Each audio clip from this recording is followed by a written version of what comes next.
Hello everyone, and welcome back to celebstrology, where we analyze celebrities and their astrology. But today we are going to be doing something different. We are going to talk about how to learn love astrology, which is the focus of this channel. Most of my videos analyze famous couples to see whether or not they are a good match. But what if you want to make these assessments yourself? Or what if you would like to look into your own relationships? Here are the top 3 places where to begin if you are just starting out learning love and relationship astrology. First, everyone has their very own birth chart or natal chart, which is like a map of where all the planets were at the exact moment of your birth. It explains things like, why aren't all Geminis the same? Or why don't I always act like my sign? Or why isn't my horoscope accurate? The truth is, most Instagram memes and coffee table astrology books are way too general and are not going to be truly specific to you. Maybe not even close. Obviously, not all Geminis are the same, or whichever sign you are. That is why you need your birth chart, which will tell you where all the planets were located in the sky when you were born, not just your sun sign, which is loosely based on the month. Next, you need to know the big 3 in your birth chart: your sun, moon, and rising. Your sun sign is what you already should know. When you spend your whole life being told you are a Pisces or a Sagittarius or whatever it may be based on the day you were born, this is a reference to your sun sign. Your sun sign has to do with your identity. It is what you value, what you want, what you judge to be good or bad, meaningful or not. It has to do with what you find important. Your moon sign is what you need in life. Remember that what you want and what you need may or may not be the same thing. Maybe you want to be touchy-feely and lovey-dovey, but you need space. For example, my personal astrology natal chart has the sun and moon in opposite signs, meaning what I want and what I need are totally different. With my sun in Pisces, I want to be a creative, dreamy, emotional, sweet, and free-thinking Pisces. But with my moon in Virgo, I actually need intense analysis and structure. This is probably why I created an astrology channel. My identity is all about pursuing imaginative projects, but I need to do it in a way that is analytical, structured, and detail-oriented by studying people's charts. It is a spiritual ambition approached in a logical way.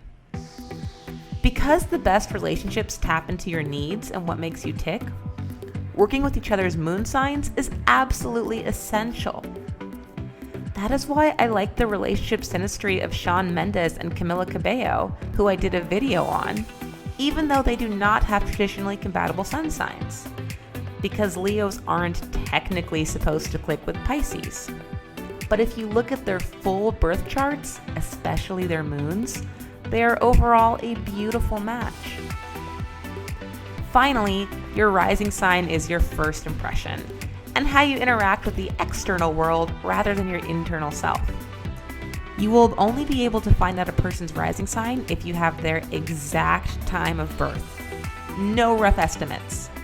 It is good for classifying how someone navigates the world, even though it may or may not line up with the way they actually think or what they truly value.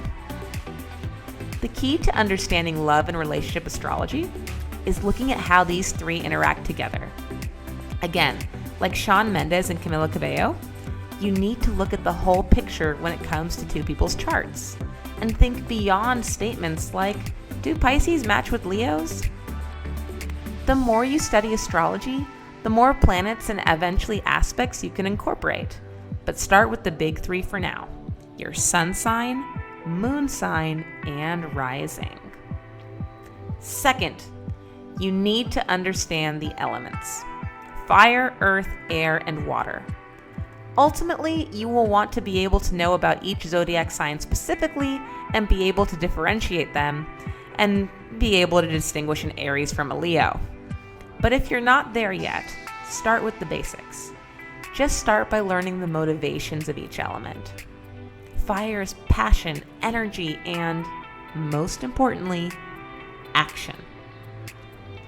Fire signs want to live their life through activities and endeavors.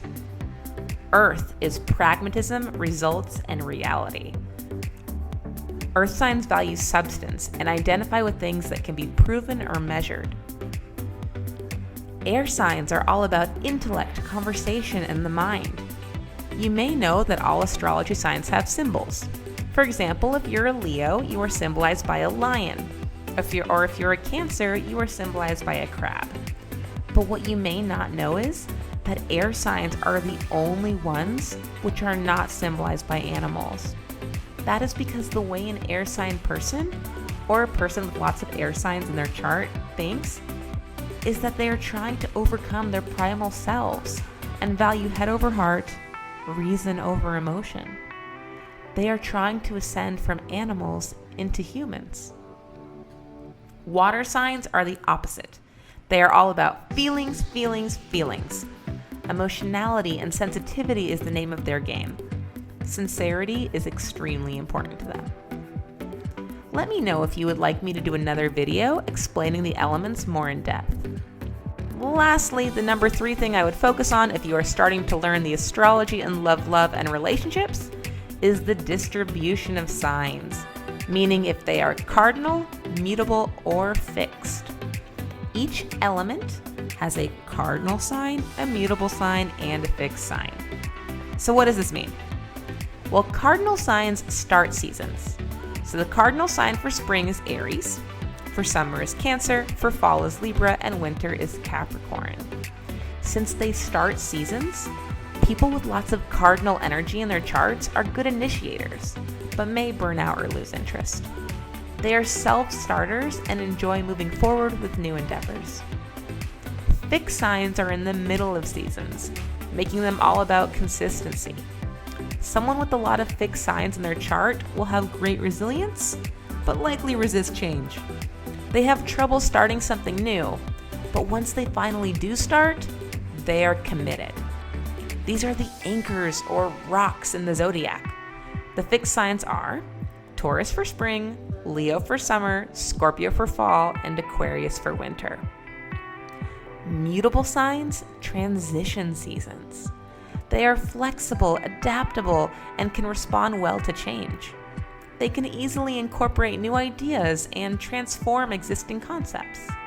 These are Gemini for spring, Virgo for summer, Sagittarius for fall, and Pisces for winter. Most people tend to lean towards 2 out of these 3. So someone who has a lot of cardinal and fixed signs in their chart would be a good self-starter and then also be reliable and consistent, but not very good at flexibility or change since they do not have any mutable signs. Since relationships are all about balance, it is really important to have a compatible blend. If I were to look at someone who is very cardinal mutable but lacked fixed signs, meaning they're good at starting new projects and pivoting on the fly but lack consistency, I would try to partner them with someone who is very fixed for stability. Once again, like my example with Sean and Camilla. Her chart is very adaptable and needs a rock. His chart is very steady and fixed, but could use her magic. An inverse example would be like my video on Brad Pitt and Jennifer Aniston. Yes, they are in traditionally compatible sun signs. She is an Aquarius woman and he is a Sagittarius man, which are supposed to go well together. But because of their distribution of cardinal, mutable, and fixed signs, both of them want to wear the pants and neither wants to budge.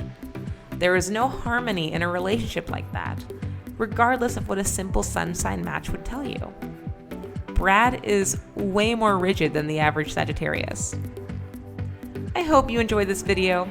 I know it's different from my usual content, so please let me know if you liked this style. Thanks for watching, and please like and subscribe for more videos on celebstrology, where we analyze celebrities and their astrology.